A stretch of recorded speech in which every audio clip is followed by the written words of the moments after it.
Bonjour à tous, c'est Claire et bienvenue dans cette vidéo où je vais vous présenter le tarot du Corbeau. Alors c'est un tarot qui est d'abord sorti en anglais, en auto-publié, après il est sorti en mass market et il vient d'être traduit par les éditions Vega. Donc on voit le tarot du Corbeau, connectez-vous à l'énergie intense et mystique des corbeaux. Dans certaines cultures, on les considère comme des escrocs et des métamorphes ayant la capacité de se transformer en d'autres animaux et même en humains. Ce sont également des messagers qui mettent en garde les générations futures des dangers qui pèsent sur elles. Donc imprégné du symbolisme familier du tarot Rider-Waite traditionnel, les 78 magnifiques cartes de ce coffret sont idéales pour les débutants comme pour les lecteurs professionnels grâce au livre de 108 pages qui présente les significations des arcanes. Alors, donc le jeu arrive dans une boîte assez, super jolie. Qui est bien parce qu'elle est de la même taille que les cartes à peu près. Donc on n'a pas une immense boîte, ça permet de laisser les cartes dans la boîte.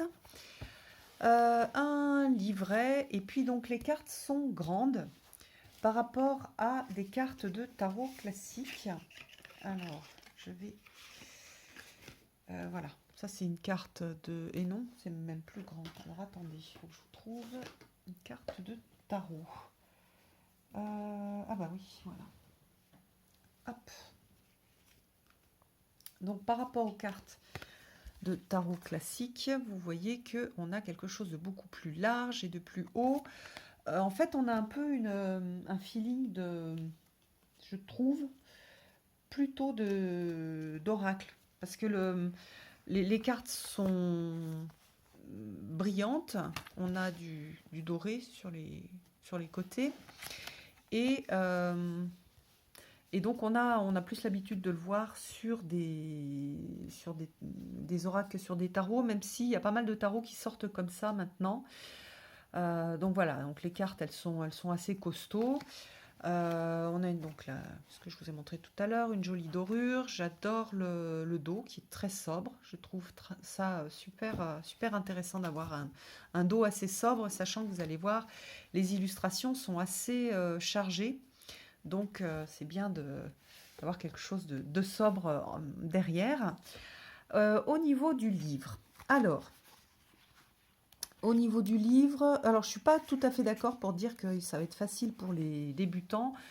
Je pense qu'on peut commencer avec, en étant débutant, mais dans les significations des mineurs, ça sera un peu plus compliqué parce qu'il n'y a pas de mots-clés.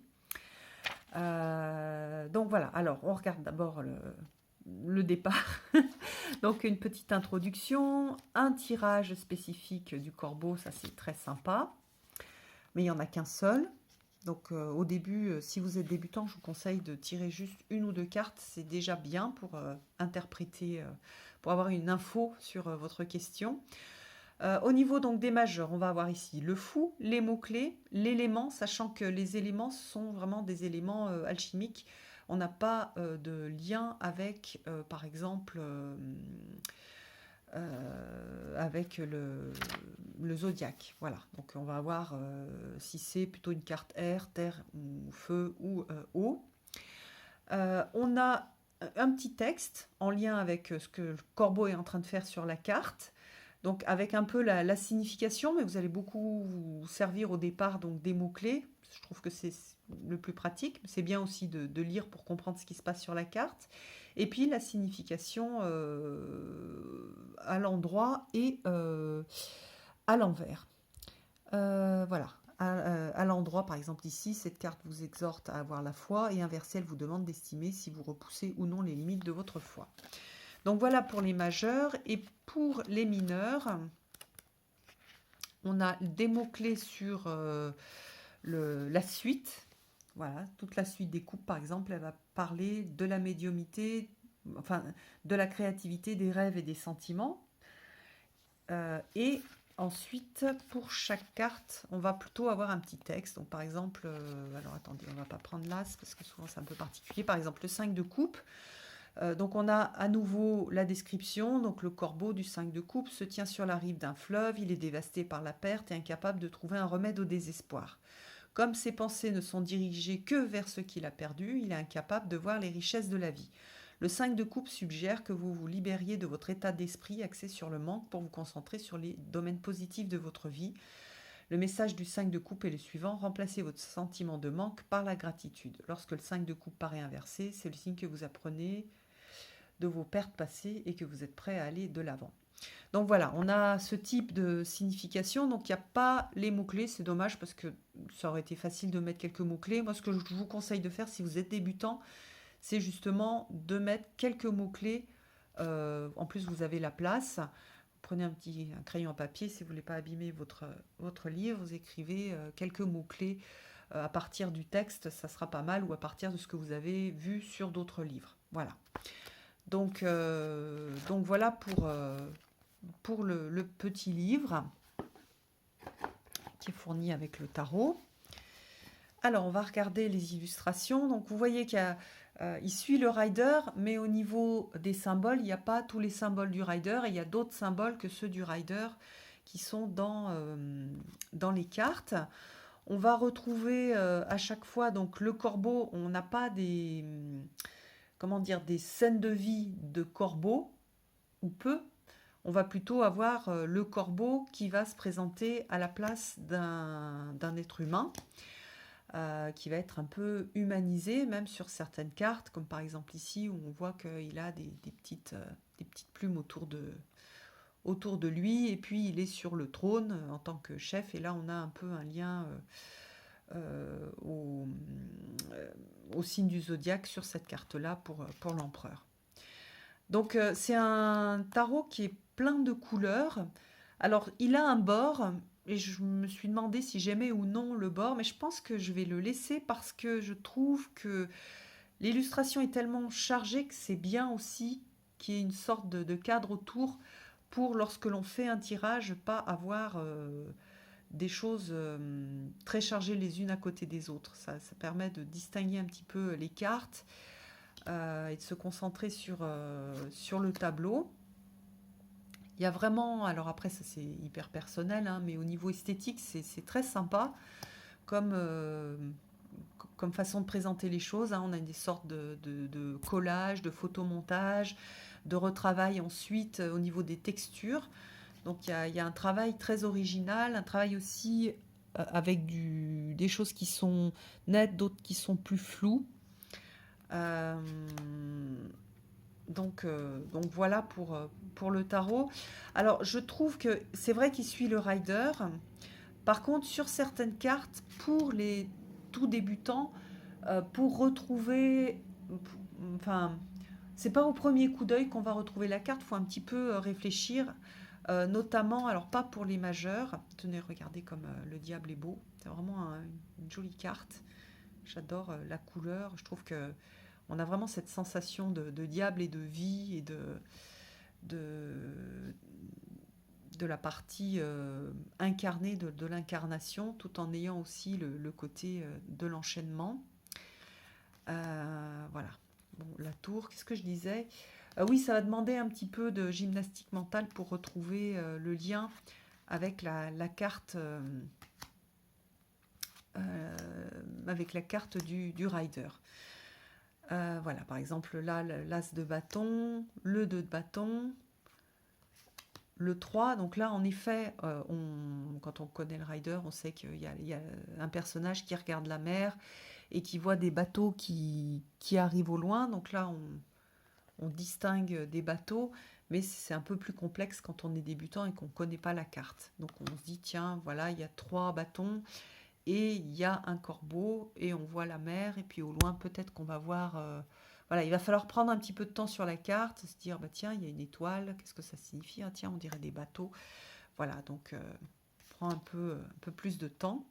Donc c'est un tarot qui est bien parce que le fait d'avoir représenté des personnages euh, par des corbeaux, ça donne un côté un peu on va dire sorcier au jeu.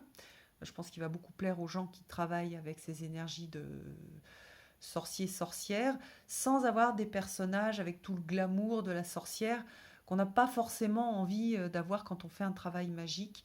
Donc il y a des gens qui aiment bien et il y a d'autres qui se retrouvent pas dedans. Donc il y a ce côté un peu neutre qui est, je trouve, très sympa. Et en plus, il y a un côté aussi où on va pas avoir de personnage avec un corps féminin ou un corps masculin. Donc chacun va pouvoir se retrouver dans le corbeau, se retrouver et y projeter aussi d'autres personnes. Voilà, là, ça peut être n'importe qui. De toute façon, il n'y a personne qui ressemble à un corbeau. C'est un peu... euh, quand on dit inclusif, c'est un peu le contraire. C'est-à-dire que là, il est un peu exclusif. Enfin, exclusif, il exclut. C'est-à-dire, il n'y a personne qui est un corbeau. Mais en ne ressemblant à personne, il ressemble aussi à tout le monde. Donc, il y a ce côté qui je trouve, est assez sympa. Donc, soit pour se faire des tirages pour soi, soit pour faire des tirages pour les autres, en disant, bah voilà, vous êtes un peu dans cette peau de corbeau. Et vous êtes en train, bah là, de vous filer comme le vent, donc ça va vite.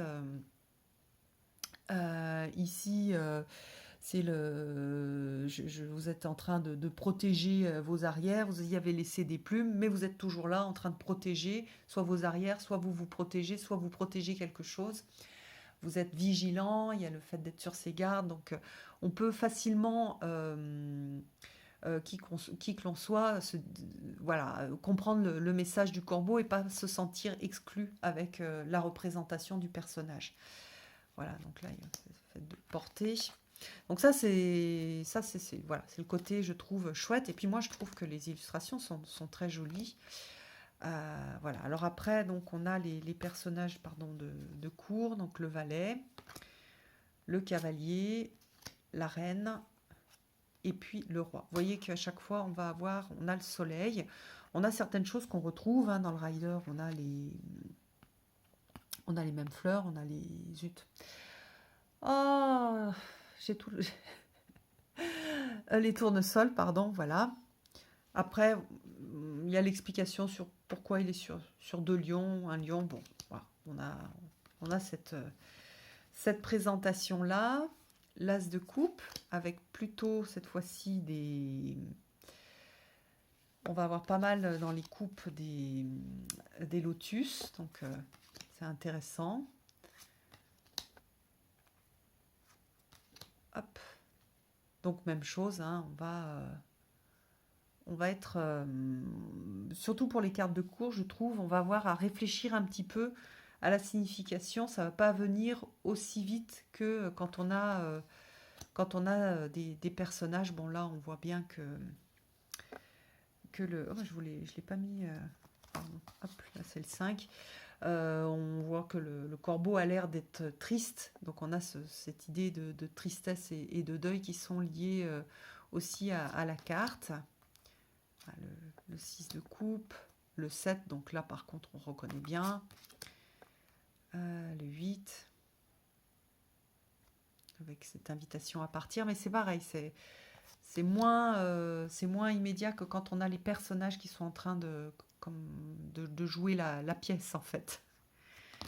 Le 9 et le 10, on retrouve l'arc-en-ciel, on a les deux corbeaux, on a les petits corbeaux dans le nid, c'est vraiment mignon. Donc voilà, comme je le disais tout à l'heure, on a des découpages, je pense peut-être qu'elle a fait des dessins, qu'elle a redécoupé, qu'elle a fait un photomontage, donc il y a tout un travail créatif en fait à travers les représentations. Alors le valet de coupe, le cavalier, la reine et le roi. Donc là on a des lunes. Juste pour le cavalier, non, on a des lunes sur toutes... sur les 4 cartes de cours. Alors, l'as d'épée, le 2, donc ça c'est très rider, on a il doit choisir, il a les yeux bandés. Le 3, ça c'est pareil. Le 4, bon alors, le souci c'est que les oiseaux ils dorment pas comme ça. Donc le repos c'est bon, voilà, il faut vraiment imaginer que c'est vous à la place du corbeau, donc c'est pas un corbeau mort, c'est vous qui êtes en train de vous reposer sur ce 4 d'épée. Le 5. Quoi qu'il y a des oiseaux, je ne sais pas si c'est pas les corneilles qui font semblant d'être mortes. Faudrait que je re-regarde. Moi j'adore les corneilles, hein. J'ai un lien très très chouette avec les corneilles. Il y en a énormément autour de chez moi, donc on peut aussi pas mal les approcher. Elles sont super drôles. Elles font des tas de trucs qui me font mourir de rire. Et c'est aussi des rappels, hein. Vous savez que je travaille avec l'esprit des animaux, donc chaque fois que je rencontre une corneille, c'est-à-dire assez souvent, enfin, j'ai aussi assez souvent des messages qui me sont délivrés à travers soit un rappel sur la signification qu'a pour moi la corneille, sur donc la loi, les règles, etc. Soit quand elle est en train de faire quelque chose, par exemple, la dernière fois j'étais en train de me promener, non, j'étais en train de courir, et je me suis dit, tiens, je vais essayer de l'approcher, puisque en fait, si je cours à côté d'elle, à 1 mètre, elle ne va pas bouger, hein, elle ne bouge pas, les corneilles, elles ne vont pas s'envoler, elles n'ont pas peur. Par contre, si j'essaye d'aller vers elle et de trop l'approcher, elle va s'écarter. Et donc, on a vraiment cette idée au niveau, par exemple, psychologique, de la juste distance. La distance, que ce soit physique ou émotionnelle, que ce soit... Et donc, de respecter, on n'a pas tous le même...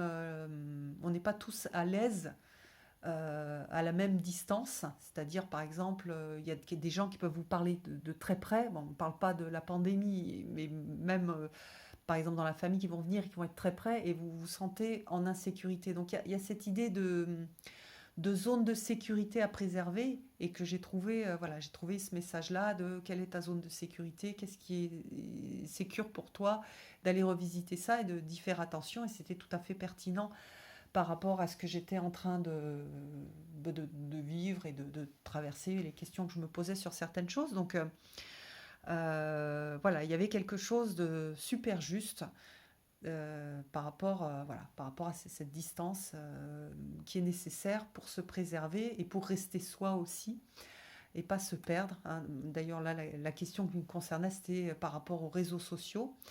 Donc, vous voyez, c'était super pertinent. Donc, il y a ça, il y a parfois, je le raconte souvent, j'adore les voir sur la piste cyclable déposer leurs noix en espérant qu'il y ait un, une, un vélo ou en tout cas un deux roues qui roule dessus pour pouvoir ouvrir la noix, ou même un humain qui marche dessus. Je les trouve, en plus on dirait des petits footballeurs avec leurs petites pattes sur la noix, elles sont juste à mourir de rire. Et puis c'est des animaux qui sont, je vais vous montrer les cartes en même temps, qui sont hyper touchants, ils ont un grand sens de la famille. Je me souviens une fois, il y avait une petite corneille qui était coincée en fait dans un... c'est à l'époque où on faisait des travaux à la maison, donc il y avait la corneille qui était coincée dans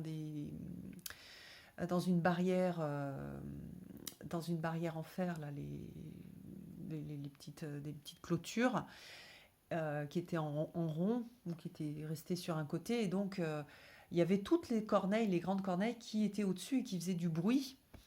Ah, c'est ce qui a attiré notre attention, et donc on a pu libérer la petite corneille. Mais il y avait ce côté, voilà, on voyait ce côté famille qui était super intéressant. Vous voyez ici, on voit le 9 avec les cauchemars, on a la lune aussi ici. Alors là, est-ce qu'on retrouve quelque chose? On a plutôt un côté, alors on a ce côté un peu, on retrouve là le même arbre. C'est plus le ciel en fait qui est un peu le même dans la carte de cours. Et là, on a un lien avec une planète. Bon. Hop. Et puis donc, voilà, l'as de pentacle. Donc là, c'est très clair. Ici, un petit peu moins. Cette idée de construction à plusieurs, de mettre en commun ses talents. J'aime bien cette représentation du 4 de denier. Je la trouve beaucoup plus juste que quand on a une représentation qui est plus en lien avec l'avarice. Parce que pour moi, dans le 4 de denier, il y a aussi la préservation, prendre soin de son corps, prendre soin de la matière, donc le corps en extension, et puis aussi prendre soin de ce que l'on a, de nos possessions. Voilà. Donc il y a aussi cette importance de la matière, pas forcément dans quelque chose d'égoïste. Voilà, là on a une petite corneille qui sont dans la neige, qui ne voient pas que si elles lèvent la tête, elles peuvent aussi monter dans l'arbre. Il y a l'idée aussi de l'exclusion, est-ce qu'elles vont être reçues ou pas? Donc là, on retrouve bien l'esprit de la carte, tout en ayant quelque chose de plus naturel que l'église, qui est dans la représentation du rider. Donc là, on a cette idée de justice, de justesse. Qu'est-ce qui est juste de partager? Qu'est-ce qui est juste de donner? Qu'est-ce qui est juste de recevoir? Avec la réflexion sur quelqu'un qui est dans une extrême abondance et qui fait des dons. Est-ce que c'est vraiment de la vraie générosité? Enfin voilà, il y a plein de choses. Cette carte, elle est ultra intéressante dans notre rapport à l'argent, parce que souvent c'est l'argent, mais aussi à ce que j'ai, ce que je partage, ce que je donne. Parfois aussi, dans cette carte-là, il y a le partage de la connaissance. Voilà, donc pour moi, il y a aussi tout ce qui est fait, on va dire, oui, dans le partage, dans la générosité du partage, à travers des gens qui partagent des choses, pas forcément pour en retirer quelque chose, juste parce qu'ils sentent que c'est juste de partager. Voilà, donc voilà, et puis aussi, oui, voilà. Le 7, le 8, on le voit qui est en train de graver ces petits deniers. Donc on le voit tout de suite quand on connaît la carte du rider, quand on n'a pas l'habitude. On va avoir besoin d'aller voir ce qui se passe sur la carte dans le livre. Le 9, avec un loup. Et alors ça me plaît beaucoup, puisque moi, les animaux avec lesquels je travaille le plus, c'est le loup depuis toujours, le corbeau, voilà. Et puis, j'ai déjà dit, je travaille pas mal là aussi avec l'esprit de la blatte. Mais bon, c'est assez rare qu'on voit des blattes, c'est pas très glamour une blatte. Voilà, le 10, le valet, le cavalier, la reine et le roi. Alors donc on a en résumé un jeu que moi je trouve très beau au niveau esthétique. Au niveau pratique, il est facile à mélanger, les cartes glissent bien. C'est joli, c'est une sorte de rosé en fait, hein. On n'est pas vraiment sur du doré, on a quelque chose d'un peu rose. Au niveau des significations, je trouve que le livre, c'est un livre qui... C'est quand même sympa, comment dire, la mise en scène des corbeaux et l'explication de la mise en scène des corbeaux. C'est vraiment... Voilà, on a quelque chose de chouette. Hop, je sors de sous le trépied. Par contre, je vous conseille, si c'est un tarot qui vous plaît, que vous n'êtes pas trop expérimenté dans le domaine du tarot, de rajouter des mots-clés sur votre petit guide, notamment sur les mineurs, mais vous voyez, il se brasse super bien. Donc il est du coup un peu plus gros qu'un tarot classique. Il est brillant, donc il y a des gens qui aiment bien le brillant, il y a des gens qui n'aiment pas le brillant, donc ça c'est une histoire de goût personnel. Moi, ça dépend des jours. Et puis, quand on va faire un tirage,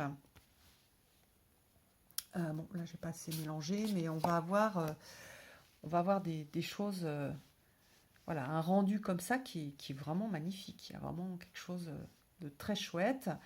On peut travailler aussi avec les symboles qui vont peut-être se répondre. Donc là, on a 2 lunes. Donc ça peut être aussi intéressant. Bon là, bien sûr, on n'a pas le crabe, mais dans la reine de coupe, vous voyez, on a un crabe. Donc si on connaît un peu le tarot, on peut aussi voir d'autres choses. Voilà, on a le côté de la victoire. Voilà, c'est un jeu, je trouve, qui est super joli et qui est original, qui va, je crois, beaucoup plaire, en tout cas dans la sphère anglo-saxonne, il a beaucoup plu aux gens qui travaillait avec des énergies de sorcière, donc de witch, voilà, que ce soit féminin ou masculin. Il est joyeux, il est coloré, c'est pas un jeu qui est dark. Je pense pas que ce soit un jeu qui va super bien aller pour faire du shadow work, pour faire du travail de l'ombre. C'est plus un jeu pour faire des tirages et pour être dans l'esprit un peu sorcier. Euh, Où là, voilà, on peut aussi, je pense, peut-être faire des rituels en utilisant les significations des cartes. Si vous voulez couper les cartes, parce que vous n'aimez pas les bords, ça va être difficile parce que, regardez, les mineurs sont sont plus, enfin, l'image des mineurs est plus grande que celle des majeurs, donc on peut couper sur les côtés et couper un tout petit peu en haut et en bas. Mais vous ne pourrez pas tout couper, sinon vous allez enlever une partie de l'illustration, c'est dommage. Donc voilà, je suis contente de vous l'avoir montré, puis je suis contente qu'il ait été traduit en français parce que c'est vraiment voilà, c'est une jolie création originale et qui, je pense, plaira à pas mal de gens. Donc voilà, je vous embrasse tous, à bientôt.